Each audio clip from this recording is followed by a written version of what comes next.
vamos ahora a revisar la síntesis y cómo se sintetizan y cómo se almacenan las hormonas. ¿De acuerdo? Por su estructura química, las hormonas son de tres tipos. ¿Ya? Por su estructura química. Tenemos proteínas o polipéptidos, tenemos esteroides y tenemos hormonas que son derivadas del aminoácido tirosina. Tres tipos de hormonas de acuerdo a su estructura química. ¿De acuerdo? ¿Y cuáles son?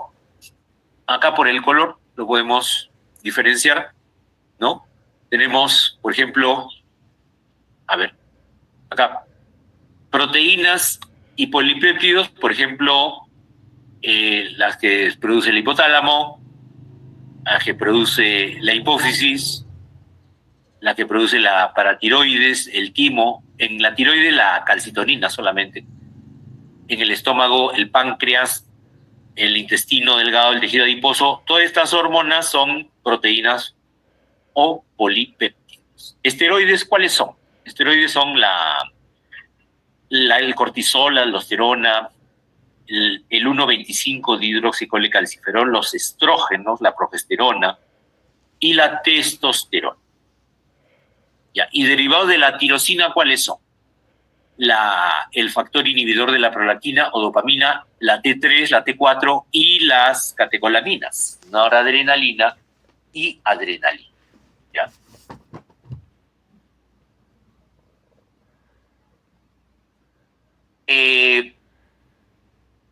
¿Dónde se sintetiza?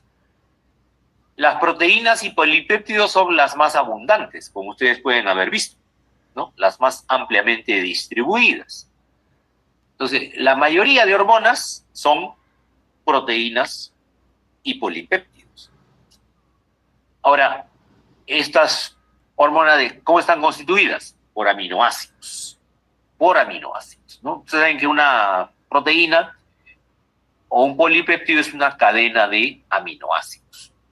¿Ya? ¿Cuándo se llama péptido o cuándo se llama proteína? Bueno, decimos péptido, básicamente, ustedes están llevando bioquímica, ¿no? ¿O no? Sí, doctor. Ya han llevado la parte de proteínas, ¿no? ¿O no? ¿O todavía no ven esa parte? Estamos llevando eso. Ya. Entonces ya les habrán dicho que ¿cuál es la diferencia entre un péptido y una proteína?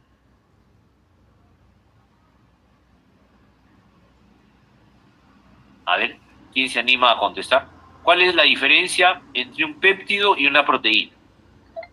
Doctor, la proteína ya es la cadena de aminoácidos terminada, o sea, completa. El péptido no.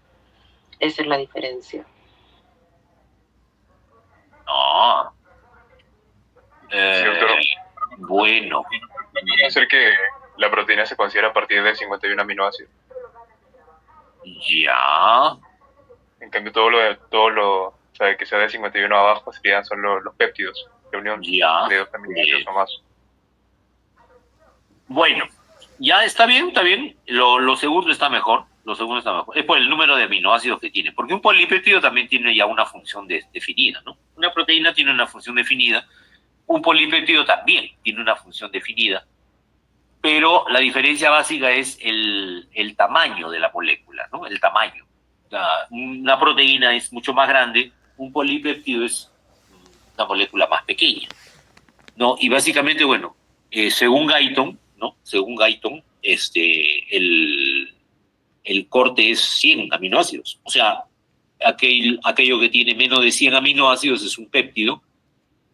Y proteína se llama cuando tiene 100 o más aminoácidos, ¿no? Según el libro de fisiología de Guyton. Bueno, esto puede variar, de repente en otra literatura dice menos de 50 péptidos, más de 50 una proteína. Pero bueno, eso es relativo. Lo importante es que ustedes sepan el concepto, que polipéptido es una cadena más corta de aminoácidos y proteína es una cadena ya mucho más grande de aminoácidos, ¿no?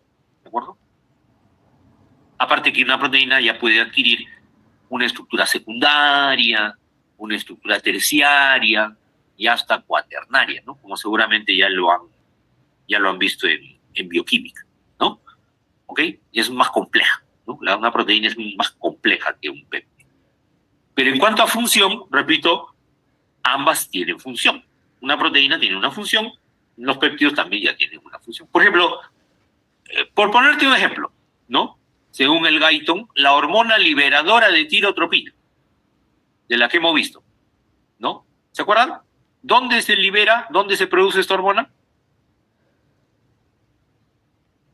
Hormona liberadora de tirotropina. Hormona liberadora de tirotropina. ¿Dónde se produce? En el hipotálamo. En el hipotálamo. Muy bien. En el hipotálamo. Y miren, si un cuadradito es un aminoácido, ¿cuántos aminoácidos tiene la hormona, esta hormona liberadora? ¿Cuántos aminoácidos tiene? 3. 3. Nada más. Tiene 3 aminoácidos. Entonces la pregunta es, ¿será un péptido o una proteína? Péptido. De hecho, pues, ¿no? Un péptido. Chiquitito. 3 aminoácidos nomás. Es una cosita pequeña. La hormona liberadora de tirotropina, mire, es una cosita pequeña. Pero ya tiene una función.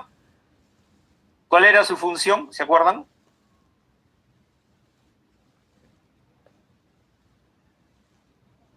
Pregunta examen, ¿no? ¿Cuál es la función de la hormona liberadora de tirotropina? Lo acabamos de ver, ¿ah? Estimula a la adenipófisis. Estimula a la adenipófisis y esta clase secreta Tirotropina. tirotropina o TSH, también llamada TSH. Muy bien. Tirotropina o TSH, o también se llama hormona estimulante de la tiroides. Hormona estimulante de la tiroides. Y luego ya esa hormona se va a la tiroides y estimula la tiroides y la tiroides produce hormonas tiroideas. ¿De acuerdo? Bueno, ya lo iremos viendo eso poco a poco. No se angustien, no se angustien. Ya lo vamos a ir viendo poco a poco. ¿Ya? Porque son bastantes hormonas. ¿Ya? Y la hormona de crecimiento, ¿se acuerdan de la hormona de crecimiento? ¿Quién produce la hormona de crecimiento? El hipotálamo también, creo, ¿no? ¿O no? No, doctor, era la hipófisis. ¿Qué parte de la hipófisis? Adenopófisis, neuropófisis. Adeno. Ajá. Claro, muy bien. La hormona de crecimiento se produce en la adenipófisis. Y según Guyton, la hormona de crecimiento tiene 200 aminoácidos. Mira, cada cuadradito de acá es un aminoácido, o sea, tiene más de 200. Más de 200. Entonces, ¿será una proteína o un péptido la hormona de crecimiento?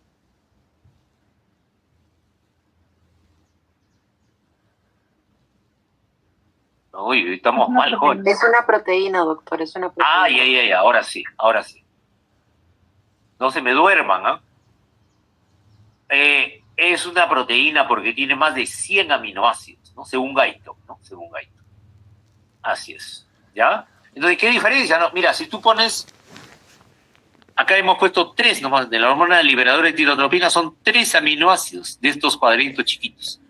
Frente a la hormona de crecimiento es como poner a un gigante a su costado, ¿no? Pero ambas son hormonas y cada una tiene su función. Cada una tiene su función.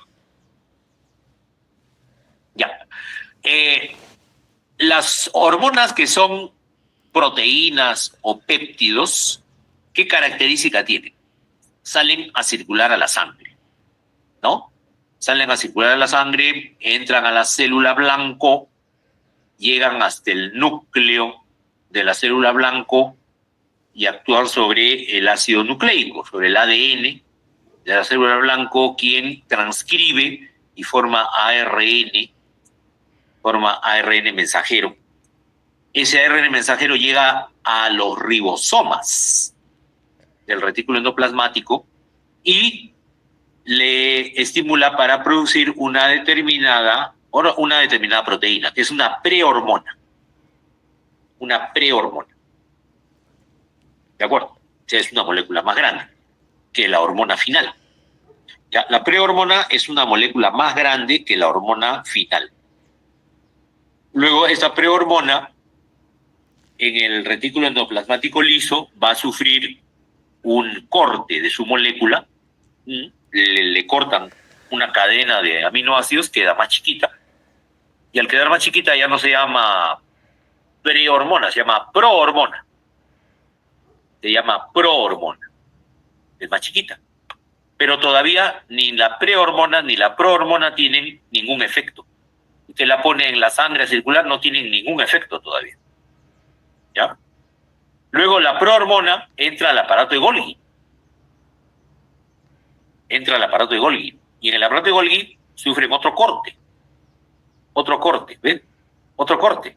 Y se liberan fragmentos. Al cortar, tú cuando cortas algo, cuando cortas un papel, se están liberando pedacitos, ¿no? Pedacitos que ya no sirven. Los pedacitos que ya no sirven son fragmentos inactivos. Inactivos. Pero queda un pedazo que sí es activo. Ese pedazo que es activo, esa ya es la hormona que tiene actividad biológica. Entonces miren cómo es la secuencia, ¿no? De prehormona se forma la prohormona, de prohormona se forma la hormona activa, pero liberando fragmentos inactivos. Por ejemplo, cuando se produce la insulina, es el ejemplo clásico, se produce primero la proinsulina, así se llama, proinsulina. Luego da origen a la proinsulina. Y la proinsulina da origen a la insulina, ya activa, pero los fragmentos que se liberan se llaman péptido C. El péptido C. Que no tienen ninguna acción. No tienen ningún efecto. ¿Y qué pasa con estos fragmentos? No, se van, se eliminan. ¿Y toda la hormona sale a la sangre? No. No toda. Solamente sale la cantidad que se necesita. Y el resto pues se almacena. Es cuando tú cocinas, ¿no? Tú cocinas en una olla, cocinas, ¿no? Haces tu arroz con pollo como para 10 personas, ¿no? Y resulta que vienen a almorzar solamente 2, ¿no? Has hecho tu arroz con pollo para 10 personas y vienen a almorzar solamente 2. Entonces, ¿qué haces con el arroz con pollo que te sobra?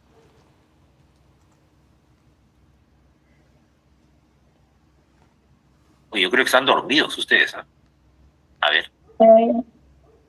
¿Qué haces? Se lo ¿Qué damos haces a los con el- perros, lo botamos. ¿Lo botas? ¿Cómo lo vas a botar, pues? No seas El recalentado, así. profe.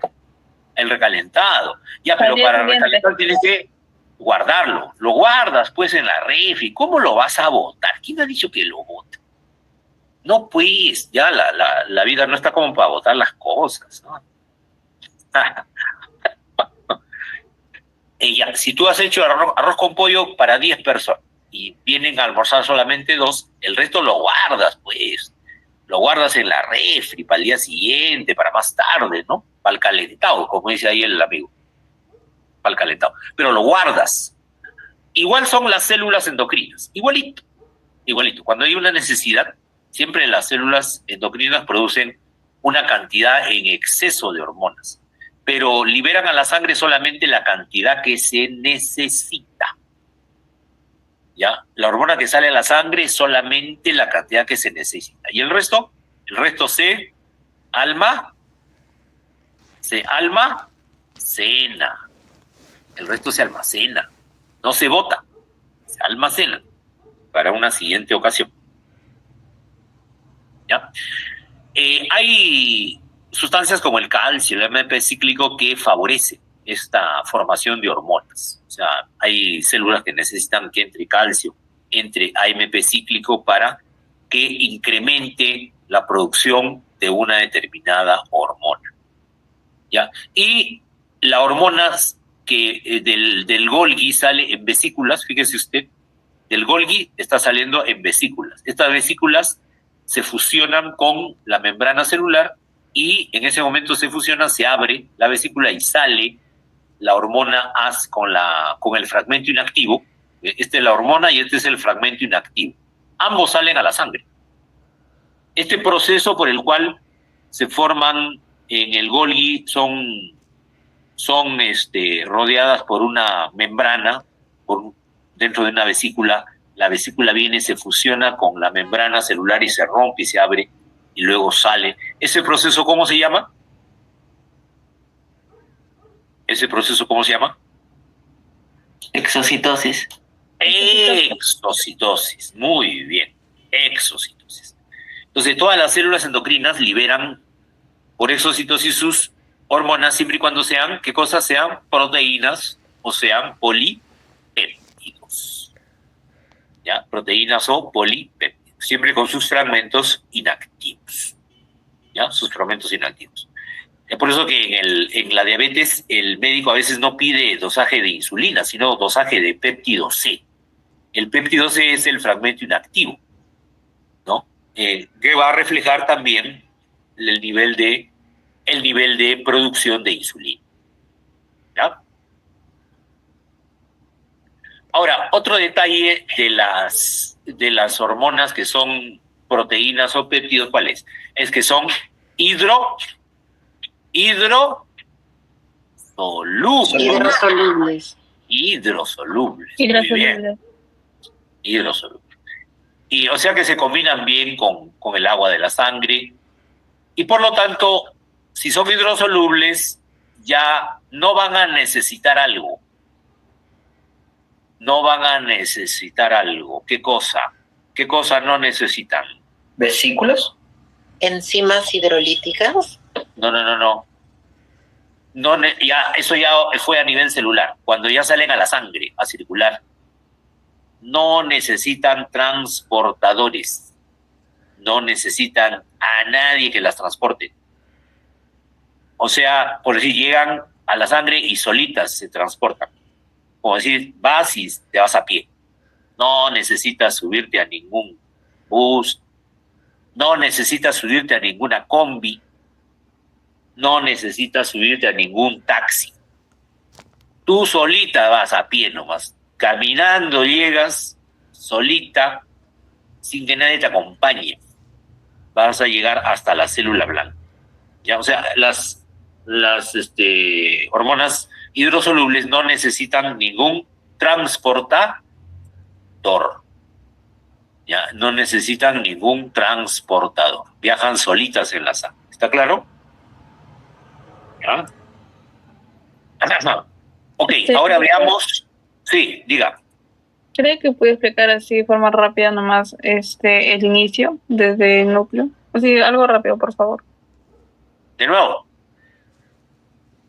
Sí, por favor. Algo muy corto, nomás. Ya, entonces, ¿cómo se producen las hormonas proteicas y polipéptidas? El núcleo, tenemos el ADN por transcripción genera ARN mensajero. El ARN mensajero lleva el mensaje para producir una determinada hormona. Pero primero, en los ribosomas se produce como una gran cadena que se llama prehormona. Prehormona. No tiene ninguna acción todavía. La prehormona va a ser recortada en el retículo endoplasmático liso y se transforma en prohormona, que es más chica. Es más chica la molécula. Pero tampoco todavía tiene acción. Y la prohormona finalmente en el aparato de Golgi va a sufrir otro recorte y ya se va a transformar en una hormona. Pero al transformarse en hormona, también al recortarla, se generan fragmentos inactivos. Tú cuando cortas algo, ¿no? Cuando cortas una cadena, te quedas con la cadena principal, pero hay pedacitos que se liberan. Esos pedacitos son fragmentos inactivos. Y bueno, hay una parte, por ejemplo, acá hay 4 vesículas con hormonas, de las 4 solamente una se va a liberar a la sangre y 3 se van a almacenar. Siempre hay una reserva de hormonas en las células endocrinas, ¿ya? Eso está estimulado por el calcio y el AMP cíclico. Y la parte que tiene que salir de la hormona sale por exocitosis hacia la sangre. Hacia la sangre sale la hormona y sale su fragmento inactivo. pero solamente la hormona es la que tiene el efecto biológico. Y como son hidrosolubles, estas hormonas no requieren transportador. Solitas van en la sangre y llegan hasta el órgano efector. ¿Ya? ¿Está claro? ¿De Sí, acuerdo? doctor, muchas gracias. Ya, estos gráficos son según el libro de fisiología de Gaito. ¿De acuerdo? Muy bien. Ahora, pasamos a los esteroides. Los esteroides, todos, acuérdense de esto, todas las hormonas que son esteroides provienen de una sola mamá, por decir. Todas las hormonas esteroideas tienen una sola mamá, la cual da origen a todos. ¿Cuál es? ¿Cuál será? ¿Cuál será la mamá? El colesterol es la mamá, bueno, o el papá, de todas las hormonas esteroideas. Todas se originan a partir del colesterol, todas, sin excepción.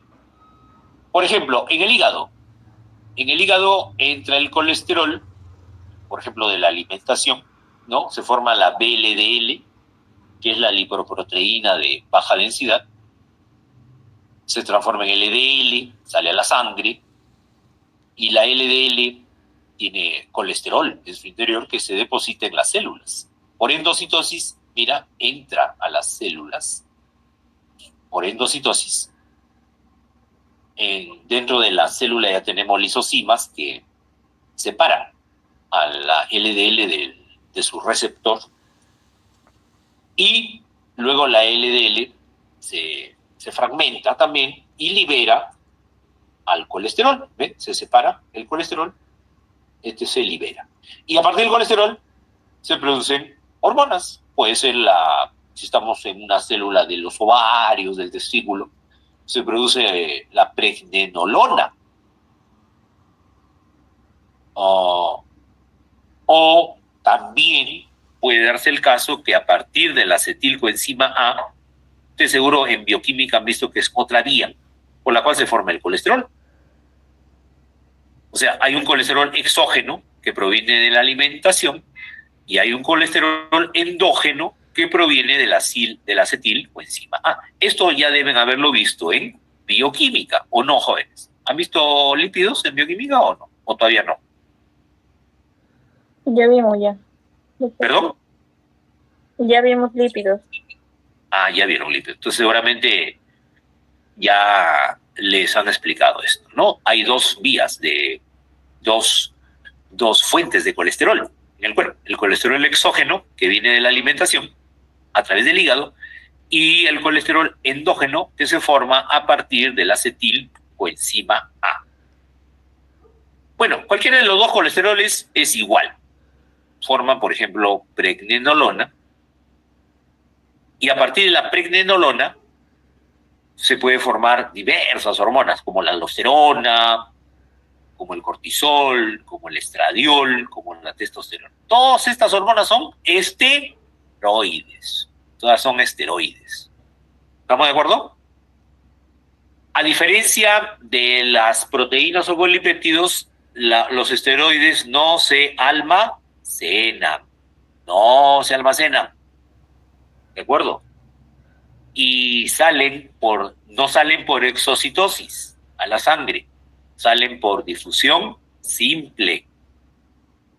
Y cuando salen a la sangre, necesitan un transportador, porque como son esteroides, son de consistencia lipídica, no se pueden combinar con el agua de la sangre. Entonces necesitan, para transportarse, de alguien que los lleve. Necesitan subirse a un taxi, necesitan subirse a una combi, a un mototaxi. Tienen que subirse a algo que los transporte, porque solitas no van a poder. No, por si no tienen piernas, no tienen pies como caminar. Entonces necesitan subirse a un vehículo que las transporte. ¿De acuerdo? Eso es algo común para todas las hormonas esteroideas. ¿De acuerdo, jóvenes? ¿Ya? Entonces, ejemplo de hormonas esteroideas, el cortisol, la aldosterona, testosterona, estradiol, ¿no? Y miren, comparen con el colesterol. ¿Qué les llama la atención? ¿Qué les llama la atención de estas hormonas comparándolas con el colesterol? ¿Qué les llama la atención? Tienen la misma cadena de inicio. Claro, todos son parecidos, ¿no? Todos son, como se originan del colesterol, todos son parecidos, ¿no? Ya vamos a estudiar esto más adelante. No se preocupen, ya lo vamos a estudiar. Y finalmente los derivados del aminoácido tirosina. Los derivados del aminoácido tirosina son básicamente dos. Los que se encuentran en la glándula tiroides y los que se encuentran en la médula de la glándula suprarrenal. Los que se encuentran en la glándula tiroides, ¿cuáles son? Bueno, ahí tenemos el yodo que entra a la célula tiroidea. La célula tiroidea transporta el yodo hacia el coloide tiroideo y el coloide tiroideo se va a unir con el yodo, une con la tiroglobulina y se van formando las hormonas tiroideas, la T3 y la T4. Esto ya lo vamos a ver posteriormente, jóvenes, no se preocupen. No se preocupen, esto ya lo vamos a estudiar con detalle cuando hagamos glándula tiroides. ¿Ya? Por ahorita saber solamente que las hormonas tiroideas son ejemplos de hormonas derivadas del aminoácido tirosina. Luego la T3, T4 sale del coloide, vuelve a atravesar la célula folicular y entra a la sangre. Entra a la sangre. ¿De acuerdo? En el coloide se almacenan antes de salir a la sangre. Muy bien. Y por difusión simple sale. ¿Ya? Por difusión simple. Y también son liposolubles, o sea, así como las hormonas esteroideas, necesitan transportador en la sangre. Necesitan transportador. ¿Ya? O sea, en el examen, por ejemplo, ¿cuál de las siguientes hormonas requiere transportador en la sangre? Le puedo poner testosterona, hormona tiroidea, aldosterona, estradiol y hormona de crecimiento. ¿Cuál de estas hormonas requiere transportador en la sangre? ¿Cuál será la respuesta?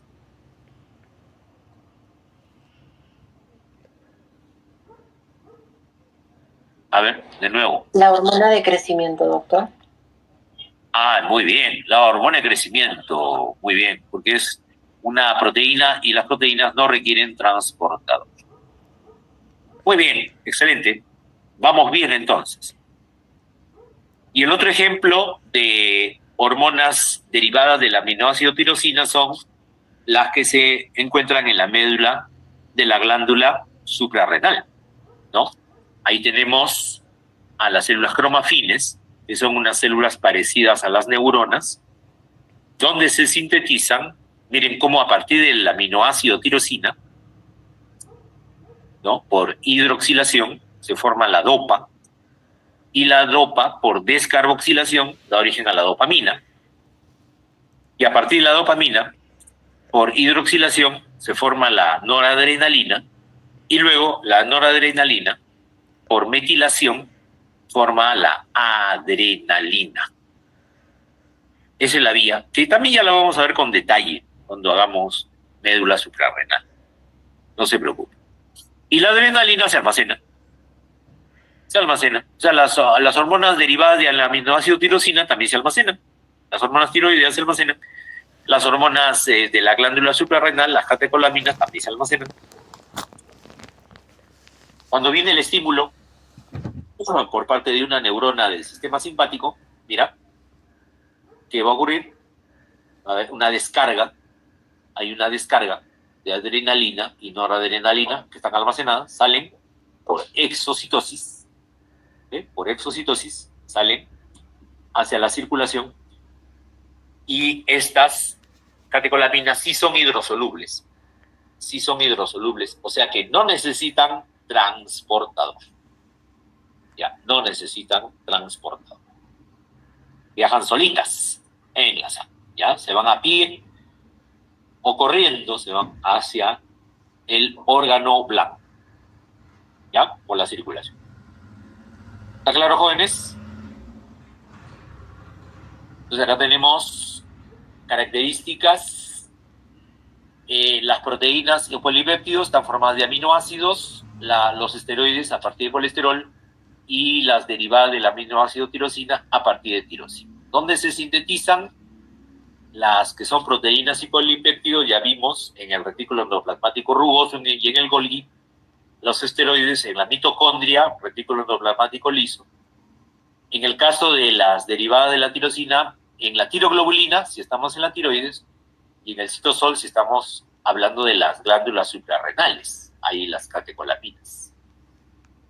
¿Cómo se almacenan las proteínas y polipéptidos en vesículas? Las esteroides no se almacenan. Las derivadas de la tirosina sí, en la tiroglobulina en la tiroides, y en vesículas las catecolaminas. ¿Cómo se transportan en la sangre? Las proteínas y polipéptido libres o unidas a proteínas, la mayor parte unidas a proteínas. Los esteroides unidas a proteínas y los derivados del aminoácido tirosina unidas a proteínas en el caso de la tiroides o libres en el caso de las catecolaminas. Y los receptores, las proteínas y polipéptidos siempre tienen receptores de membrana en la superficie, por eso nunca entran a las células. Los esteroides tienen receptores intracelulares, puede ser a nivel del citosol o del núcleo, y las derivadas del aminoácido tirosina pueden tener ambos, pueden tener receptores en membrana o intracelulares. Este es un pequeño resumen para ustedes, ¿de acuerdo? ¿Preguntas, jóvenes, hasta acá? ¿Estamos claros o no?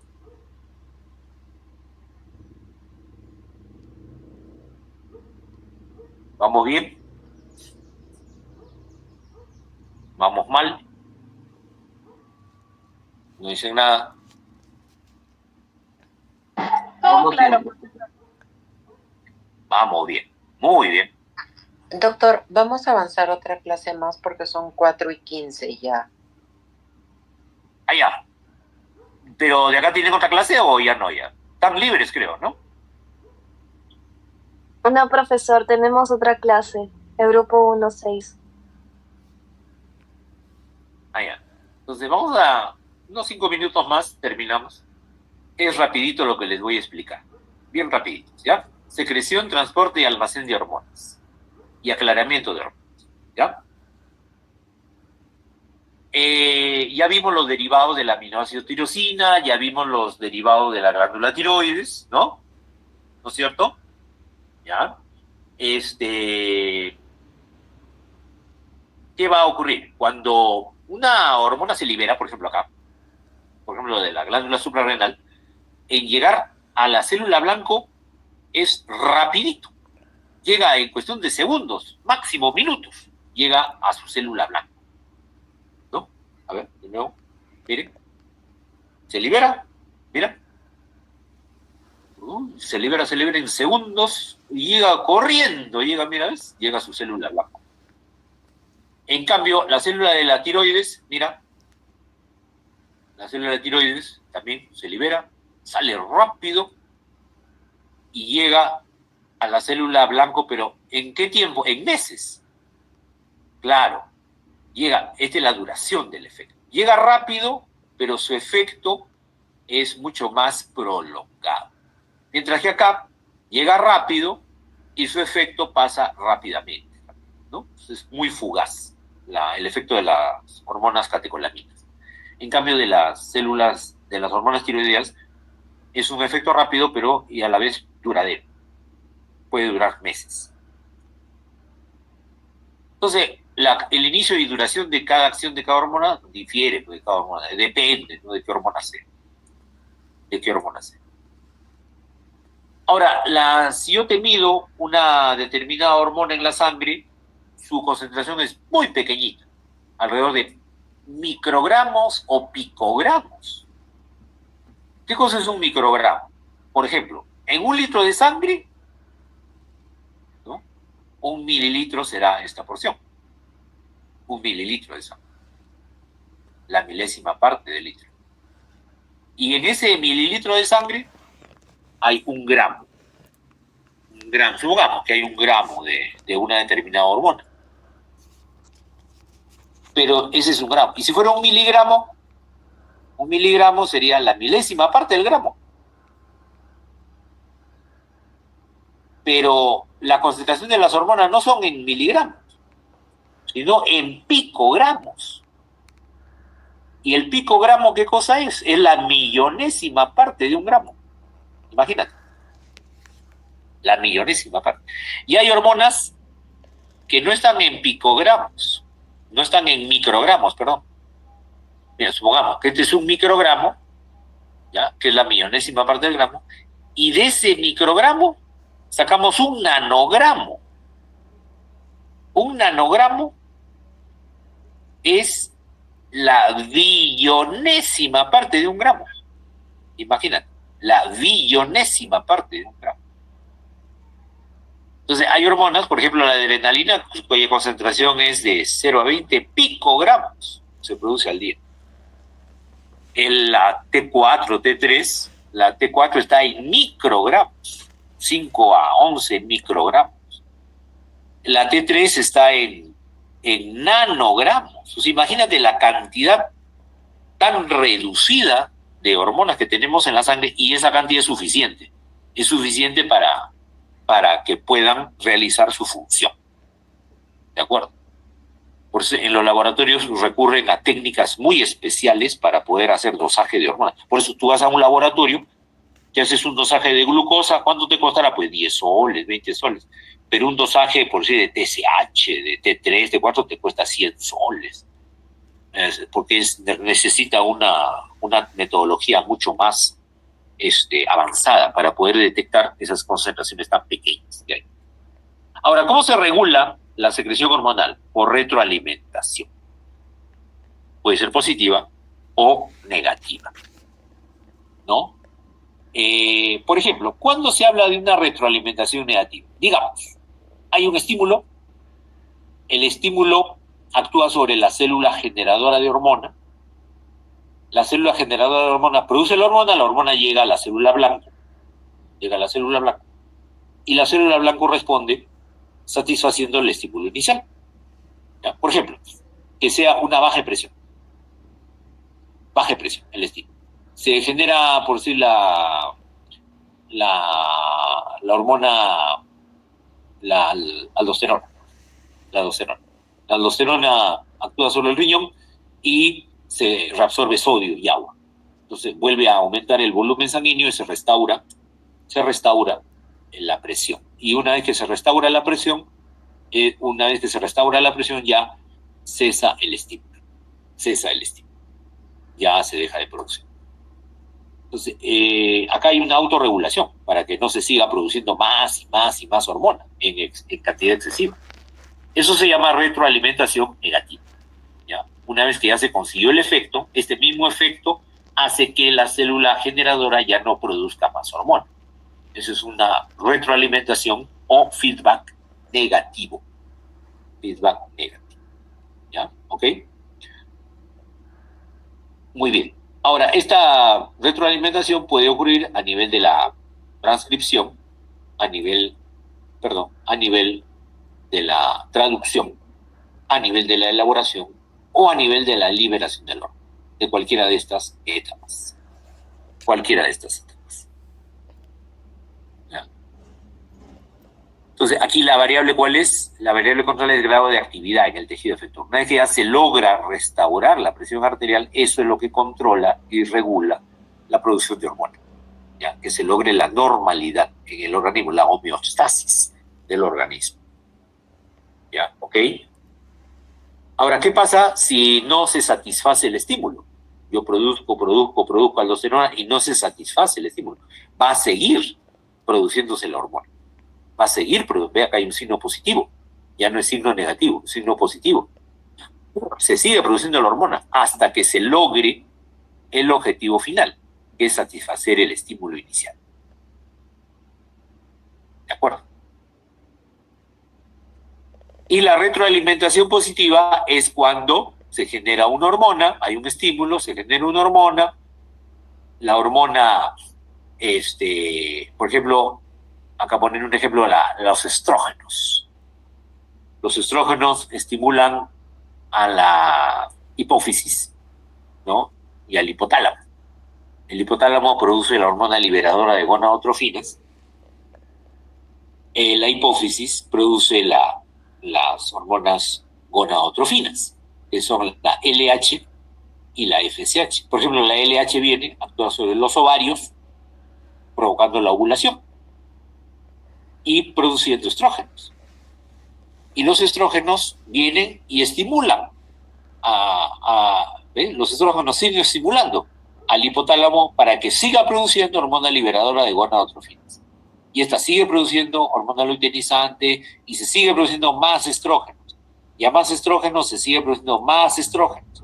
Esto es una retroalimentación positiva. ¿Para qué? Para lograr la ovulación. Una vez que ya la LH es la que al alcanzar niveles altos, ella es la que actúa con retroalimentación negativa. No son los estrógenos, sino la LH. La LH tiene acción de feedback negativo. Otra cosita más, todas las hormonas se liberan de manera cíclica. Hay hormonas que se liberan en mayor proporción durante la etapa fetal, por ejemplo la testosterona. En la etapa fetal, en el neonato, baja un poco. En el adolescente comienza a producirse más y más y más. Conforme aumenta la edad, se comienza a producir más testosterona. En el adulto alcanza un tope y de ahí en el anciano decae la producción de testosterona.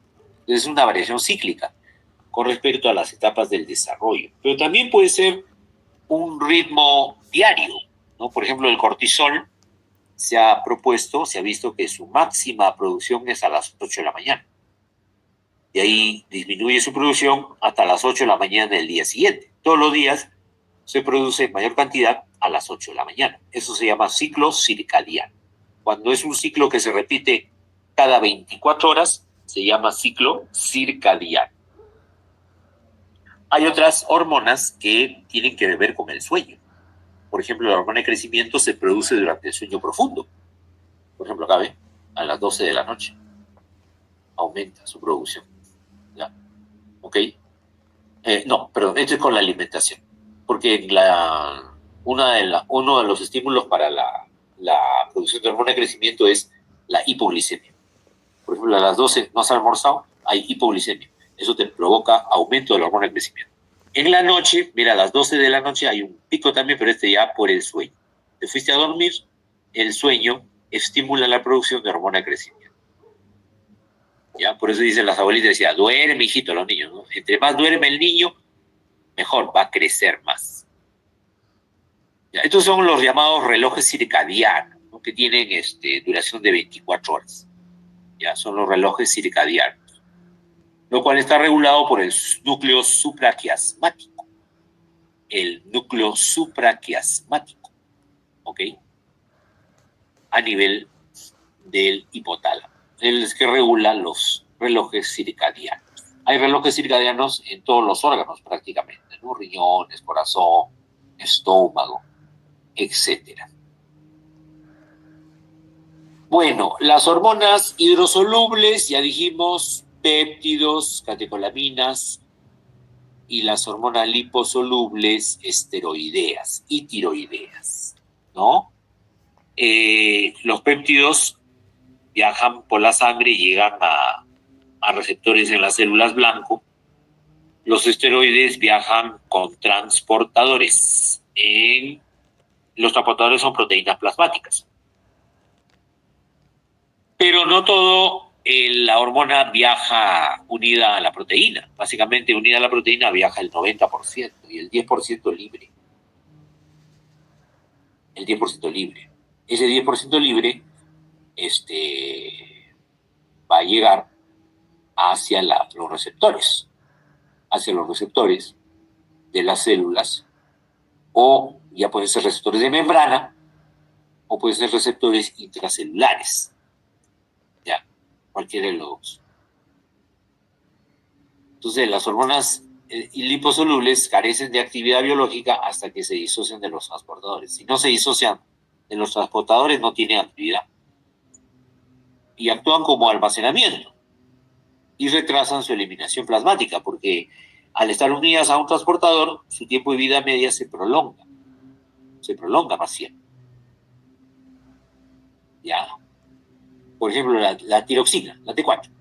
El 99% viaja unido a albúmina y el 1% libre. 1% libre. De la porción de la T4 que viaja unida a albúmina, su tiempo de vida media es de 7 a 8 días. Mientras que la tiroxina que viaja libre, su vida media es de minutos. O sea, el hecho de unirse a una proteína transportadora hace que su tiempo de vida media aumente bastante, ¿no? Aumente bastante. Y tiene mayor acción. Y finalmente, el aclaramiento de las proteínas, de las hormonas, perdón. El aclaramiento viene a ser la facilidad que tienen para eliminarse del cuerpo. Una vez que ya tienen un efecto realizado a nivel corporal, se eliminan del organismo, ¿no? ¿Qué pasa si aumenta el ritmo de producción de una hormona? Si aumenta el ritmo de producción, aumenta la concentración de la hormona en la sangre, ¿no es cierto? Y si disminuye el ritmo de producción de una hormona, disminuye su concentración en la sangre. ¿Qué pasa con la velocidad de aclaramiento? Aclaramiento es la propiedad por la cual el riñón elimina la hormona después que ha actuado, ¿no? A mayor aclaramiento, lógicamente el riñón está botando más hormona del cuerpo. Entonces su concentración en sangre disminuye. Su concentración en sangre disminuye. Perdón. Y si disminuye el aclaramiento hormonal en el riñón, obviamente su concentración aumenta. O sea, el riñón ya no puede eliminar mayor cantidad de esta hormona y por lo tanto esta hormona aumenta su concentración en la sangre. En base a esto, a la velocidad de aclaramiento se puede sacar la tasa de aclaramiento metabólico. La tasa de aclaramiento metabólico, que es la velocidad de desaparición de la hormona dividida entre la concentración de la hormona en el plasma.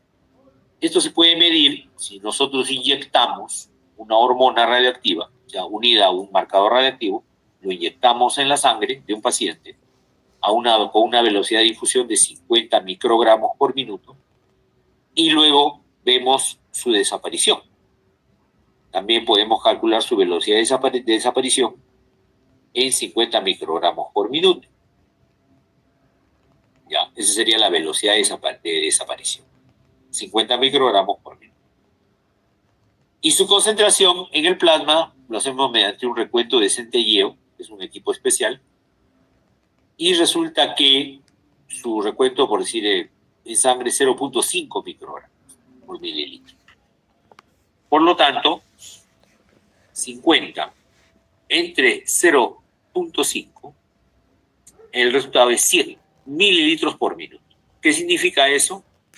Que por cada minuto se está liberando de esta hormona un volumen de 100 mililitros de sangre. O dicho de otra manera, 100 mililitros de sangre van a ser depurados de una determinada hormona en un minuto. En un minuto. Esa sería la tasa de aclaramiento metabólico. Tasa de aclaramiento. Cada hormona tiene una tasa de aclaramiento metabólico diferente. Las hormonas entonces se eliminan de diversas maneras. Puede ser destrucción en los tejidos. En el mismo tejido se destruye. Por ejemplo, la noradrenalina o la acetilcolina, por ejemplo, se destruye por la acetilcolinesterasa en el mismo tejido. O se destruyen cuando ya se unen al tejido internamente, las enzimas lisosomales la destruyen. O se eliminan por la bilis y se eliminan a través de las heces o la orina. O por la orina, excreción renal de orina, ¿no? Algunas hormonas que se destruyen metabólicamente en los tejidos también además se pueden excretar por la bilis, sus productos de desecho, ¿no? O eliminarlo por la orina. Eso más ocurre con las hormonas liposolubles. Tienen más excreción hepática. ¿Ya? Tienen más excreción hepática. Y se elimina por la bilis hacia el duodeno y de ahí sale por las heces. ¿Ya? Muy bien. Bueno, jóvenes, esa fue la última diapositiva. ¿Alguna pregunta, por favor? ¿Alguna pregunta?